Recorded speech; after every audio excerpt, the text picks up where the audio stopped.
এই যি মানসিকতা আৰক্ষীৰ সিংহম হোৱাৰ তাৰ পৰা তেখেতক বিৰত থাকিব লাগে দৃষ্টান্তমূলক শাস্তি এইভাবেই পাব লাগে যাতে এটা মেছেজ যাক সমাজলৈ যে কোনো আৰক্ষী বিষয়া সিংহম নহয় সকলো আৰক্ষী বিষয় বা আৰক্ষী কৰ্মচাৰী সাধাৰণ নাগৰিকৰ নিচিনা আৰু তেওঁলোকে ৰাইজক সুৰক্ষা দিব লাগে পুনৰবাৰ দোহাইলো সিংহম সিনেমাত প্ৰযোজ্য বাস্তৱত কেতিয়াও হ'ব নোৱাৰে এই আৰক্ষী বিষয়াজনৰ বিৰুদ্ধে কিন্তু কোনেও গোচৰ ৰুজু কৰা নাছিল তৎকালীনভাৱে ঘটনাটো ঘটাৰ সময়ত আৰক্ষীৰ ফালৰ পৰা নিজাববীয়াকৈ গোচৰ ৰুজু কৰিব পাৰিলে নিশ্চিতভাৱে কিয় নোৱাৰিব এধাৰ এখন দিয়াটো এইটো মই ক'লোৱে আপোনাৰ এটা যদি ক্ৰাইম কমিট হৈ আছে তাক যদি কাৰোবাৰ দৃষ্টিগোচৰ হৈছে বা কৰ্ণগোচৰ হৈছে তেওঁক আৰক্ষীক নজনোৱাটো এটা কিন্তু অপৰাধ জামিনযোগ্য অপৰাধ হ'ব পাৰে কিন্তু এই নজনোৱাটোৱে কি সূচায় যে ৰাজতন্ত্ৰ যেন আজিও চলি আছে সেইটো কেতিয়াও হ'ব নালাগে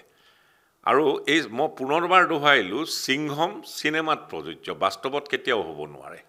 গোচৰ দুই ধৰণৰ এটা কগনিজেবল এটা নন কগনিজেবল এই আৰক্ষী বিষয়াজনে যি আপোনাৰ যিদৰে ছাত্ৰজনক টানি আনিলে তাৰপিছতে মাৰপিট কৰিলে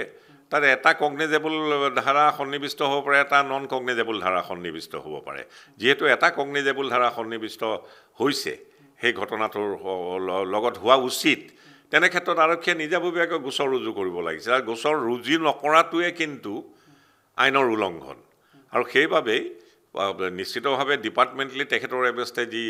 ব্যৱস্থা চৰকাৰে লয় সেইটো ল'ব পেৰেলেলি এই ক্ৰিমিনেল প্ৰচিকিউশ্যনটো আগবাঢ়িব লাগে সঠিক দিশত তদন্ত যাতে তদন্তৰ অন্তত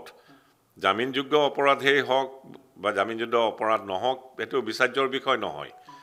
তাৰ সুতদন্ত কৰি চাৰ্জশ্বিট দাখিলৰ জৰিয়তে যেতিয়া আসামী কাঠগড়াত উঠিব আদালতত বিচাৰৰ জৰিয়তে দৃষ্টান্তমূলক শাস্তি এইভাবেই পাব লাগে যাতে এটা মেছেজ যাক সমাজলৈ যে কোনো আৰক্ষী বিষয়া সিংহম নহয় সকলো আৰক্ষী বিষয় বা আৰক্ষী কৰ্মচাৰী সাধাৰণ নাগৰিকৰ নিচিনা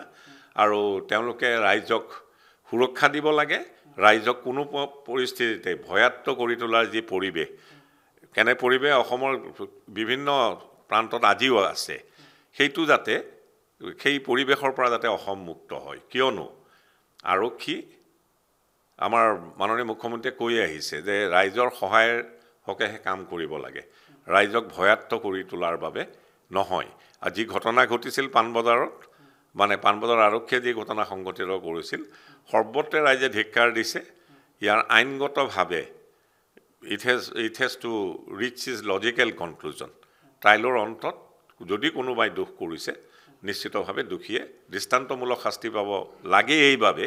যাতে এনে ঘটনাবিলাকৰ পুনৰাবৃত্তি নহয় পাণবজাৰত ঘটনা ঘটিল আজি আকৌ আপোনালোকৰ চতুৰ্থ স্তম্ভৰ জৰিয়তে আমি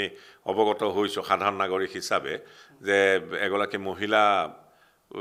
পুলিচ বিষয়া বা কৰ্মচাৰীয়েও এনে দুষ্কাৰ্যত লিপ্ত হৈছে আৰু তাৰ বাবে গোচৰো ৰুজু হৈছে এই যি মানসিকতা আৰক্ষীৰ সিংহম হোৱাৰ তাৰ পৰা তেখেতক বিৰত থাকিব লাগে আৰু নিশ্চিতভাৱে ভাল আৰক্ষী বিষয়াও আছে কৰ্মচাৰীও আছে কিন্তু বেয়াখিনিৰ সংখ্যা তাকৰ হ'লেও তেওঁলোকেহে শিৰোনামত দখল কৰিবলৈ সক্ষম হয় যাৰ জৰিয়তে পুলিচ যি বিভাগ সেই আৰক্ষী বিভাগৰ যি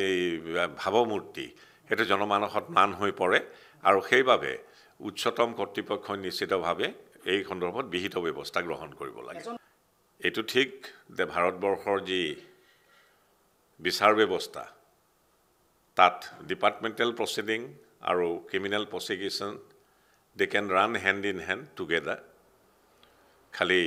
ডিপাৰ্টমেণ্টেল প্ৰচিডিঙৰ ক্ষেত্ৰত preponderance of probabilities standard of proof আৰু beyond reasonable doubt ক্ৰিমিনেল প্ৰচিকিউশ্যনৰ ক্ষেত্ৰত অতি দুৰ্ভাগ্যজনকভাৱে এদিন পিছতহে যেতিয়া ছাত্ৰজনে গোচৰ দিলে সম্ভৱতঃ গোচৰ ৰুজু হ'ল সেই আৰক্ষীজনে যেতিয়া প্ৰহাৰ কৰিছিল এই কটনৰ ছাত্ৰজনক ডেলিভাৰী বয় হিচাপে তেখেত যেতিয়া কৰ্মৰত আছিলে ট্ৰেফিক আইন উলংঘন কৰাৰ বাবে সেই সময়ত কিন্তু আন আৰক্ষী বিষয়াও তাত উপস্থিত আছিলে এটা যেতিয়া